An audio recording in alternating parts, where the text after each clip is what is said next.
बिस्मिल्लाहिर्रहमानिर्रहीम। अस्सलामुअलैकुम नाजरीन, ये वाक़या इस ज़माने का है कि जब हिंदुस्तान में मुगलों की हुकूमत थी। औरंगज़ेब आलमगीर बादशाह हुआ करता था। वाक़या कुछ इस तरह है कि एक हिंदू लड़की बादशाह औरंगज़ेब के पास अपनी फरियाद लेकर आई। इस लड़की ने कहा, आपका गवर्नर मेरे साथ जबरदस्ती करता है। तो औरंगज़ेब आलमगीर ने कहा कि तुम वापस चली जाओ और इसे जबरदस्ती करने दो। वो लड़की मायूस होकर रोती हुई वापस चली गई। क्या है ये पूरा वाकया, जानने के लिए वीडियो को आखिर तक जरूर देखिएगा और अगर पसंद आए तो वीडियो को लाइक और चैनल को सब्सक्राइब जरूर कीजिएगा। नाज़रीन, कहा जाता है कि औरंगज़ेब आलमगीर के दौर में हिंदुस्तान के एक गांव में पंडितों का एक बहुत बड़ा घराना आबाद था। इस घराने का सरदार एक बूढ़ा पंडित था जो हिंदू होने के बावजूद बहुत अच्छे हुस्न अखलाक का मालिक था। इलाके में इसकी बहुत शोहरत थी। किसी और शहर के लोग जब इस शहर में आते और किसी वजह से इन्हें देर हो जाती तो इसी पंडित के मेहमान खाने में ही ठहरते थे। वो पंडित बहुत बड़ा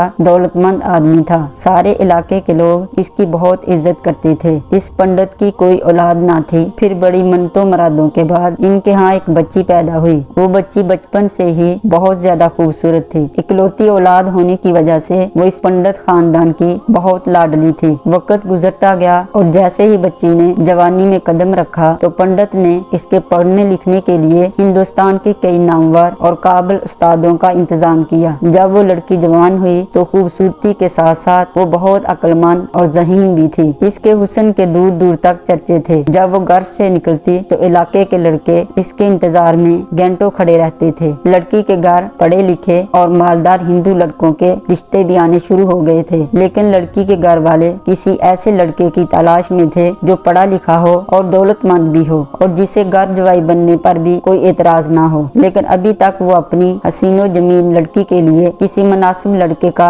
इंतखाब नहीं कर पाए थे। घर के सब लोग लड़की को प्यार से गुड़िया के नाम से पुकारते थे। अब ये गुड़िया नाम घर वालों की जुबान पर ही नहीं बल्कि सारे इलाके में मशहूर हो गया था। इस वक्त हिंदुस्तान में औरंगजेब आलमगीर की हुकूमत थी। औरंगजेब ने पंडित के शहर में अपना एक बूढ़ा गवर्नर जिसका नाम इब्राहिम खान था मुतय्यन कर दिया था, जो कि परले दर्जे का अय्याश, हुस्न परस्त और जानी शख्स था। चूँकि वो वक्त का गवर्नर था इसलिए इसके खिलाफ आवाज उठाने की हिम्मत किसी में ना थी। इसकी नजर से किसी नो उम्र दोशीजा का बचना नामुमकिन था। जिस भी औरत या लड़की पर इसका दिल आता इसे अपने बिस्तर की रानी बनाता, इससे जिना करता और अपनी हवस की आग बुझाता था। इसके जासूस पूरे शहर में खूबसूरत लड़कियों और औरतों का सुराग लगाने पे लगे रहते थे। एक दिन जासूसों ने पंडित की लड़की का सुराग लगाया और इसका हुस्न जमाल देखकर हैरान रह गए। उन्होंने अपने अय्याश गवर्नर को आकर बताया कि हुजूर, दुनिया का सबसे खूबसूरत हीरा तो आपके इसी शहर में मौजूद है। पता नहीं कितने ही लोग इसकी एक झलक देखने के लिए घंटों खड़े रहते हैं। वो हुस्न की मलका है और इसका बदन जैसे चांदी का बना हुआ है। ये सुनकर हवस परस्त गवर्नर के मुंह में राल टपकने लगी और इसने अपने जासूसों से कहा कि इसके घर का सही पता लगा कर आओ और ये पता करो कि वो किसकी बेटी है और घर से किस वक्त निकलती है। अगले ही दिन जासूसों ने आकर अय्याश गवर्नर को लड़की के बारे में तमाम मालूमात फराहम कर दी। फिर एक दिन गवर्नर ने गुड़िया को घर से निकलते हुए देख लिया और इसका हुस्न और जवानी देखकर बेकरार हो गया और इसे पाने की तरकीबें सोचने लगा। चंद दिन बाद गवर्नर ने लड़की के बाप पंडित को अपने दरबार में बुलाया और कहा, हमने सुना है आपके घर में गुड़िया नाम की एक लड़की है। वो लड़की मुझे पसंद आ गई है। मैं ये चाहता हूँ कि इसे अपनी बीवी बना लूं। तुम इसकी डोली को सजाकर मेरे दरवाजे तक ले आना। जब पंडित ने बूढ़े गवर्नर की ये बात सुनी तो सहम गया। इसके पैरों के नीचे से जमीन निकल गई। पंडित गवर्नर के पैरों में गिर गया और गिड़गिड़ाकर रहम की भीख मांगने लगा, लेकिन गवर्नर के ऊपर पंडित की चीखों पुकार का कोई असर नहीं हुआ और इसने धमकी भरे लहजे में आकर गुस्से से कहा, तुम्हारे पास सिर्फ 7 दिन का वक्त है। अगर तुमने मेरा हुक्म ना माना तो मैं सिपाहियों के जरिए तुम्हारी बेटी को घर से उठवा लूंगा। पंडित रोते हुए घर आ गया और सारा वाकया अपनी बेटी को बता दिया। पंडित की बेटी गुड़िया ने कहा, पिताजी आप परेशान ना हों और गवर्नर से 7 दिन की बजाय 30 दिन की मोहलत मांग लें। जब पंडित ने गवर्नर से इस हवाले से बात की तो अय्याश गवर्नर ने पंडित को 30 दिन की मोहलत दे दी। अगले रोज पंडित की बेटी ने मर्दाना लिबास पहना, सर पर पगड़ी बांधी, घोड़े पर सवार हुई और बादशाह औरंगजेब के महल की तरफ रवाना हो गई। औरंगजेब आलमगीर नमाज से फारूक होकर होकर निकले ही थे कि दरबार ने बादशाह को कहा कि आलिजा एक हिंदू लड़की आपसे मिलना चाहती है, वो परेशान हाल है और गवर्नर इब्राहिम के मुतालिक कोई शिकायत लेकर आई है। बादशाह ने कहा कि फौरन इसे मेरे पास लेकर आओ। जब बादशाह के सिपाही लड़की को दरबार में लेकर आए तो हिंदू लड़की ने बादशाह के सामने फूट फूट कर रोना शुरू कर दिया। जब बादशाह औरंगजेब आलमगीर ने इस लड़की से रोने की वजह पूछी तो लड़की ने सारा वाकया बादशाह के सामने बयान कर दिया और कहा कि आपका गवर्नर एक अय्याश और हवस परस्त इंसान है और इसके हाथों शहर की किसी लड़की की इज्जत महफूज नहीं है। अब इसका मुझ पर दिल आ चुका है और वो मेरे साथ जबरदस्ती करना चाहता है। लड़की की जुबानी जब बादशाह ने ये वाकया सुना तो गुस्से से लर्ज उठा और इसकी आंखों में आंसू आ गए। फिर बादशाह ने कुछ देर खामोश रहने के बाद कहा, बेटी तुम वापस चली जाओ और जो वो करता है इसे करने दो। लड़की ने बादशाह के मुंह से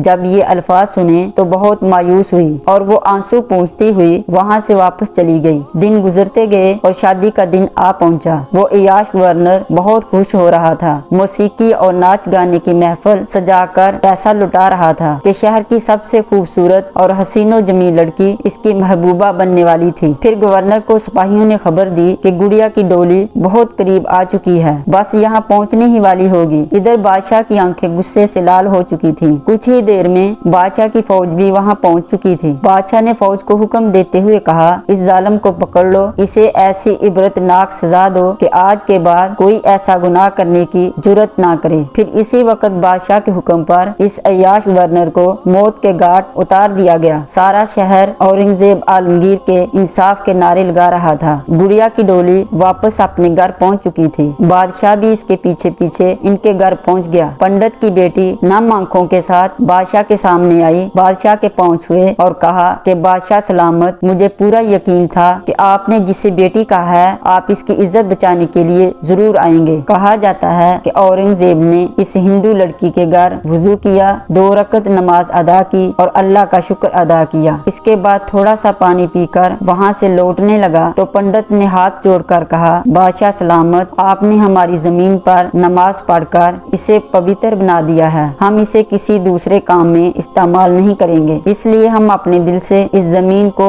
मस्जिद के लिए वक्फ करते हैं। शहनशाह ने इनके इस ऐलान की बहुत तारीफ की और एक तहरीर लिखकर दे दी कि इस मस्जिद के मतवल्ली पंडित जी के खानदान के लोग ही रहेंगे। और यूं औरंगजेब आलमगीर ने एक हिंदू लड़की की फरियाद पर अपने सबसे ताकतवर गवर्नर को फांसी देकर अदलो इंसाफ का बोलबाला कर दिया। नाजरीन, यूं तो हिंदुस्तान पर कई नामवर मुगल बादशाहों ने हुकूमत की है, लेकिन औरंगजेब आलमगीर की खुदा तरसी, रहमदिली और अदलो इंसाफ की गवाही मुसलमानों के अलावा हिंदू भी देते हैं। नाजरीन, वीडियो अच्छी लगे तो लाइक करें और चैनल सब्सक्राइब करते हुए साथ बने बेल के निशान को भी दबा दें ताकि हमारी आने वाली नई वीडियोस का नोटिफिकेशन आपको मिलता रहे। अल्लाह ताला हम सब का हामी नासर हो। आमीन या रब्बुल आलमीन।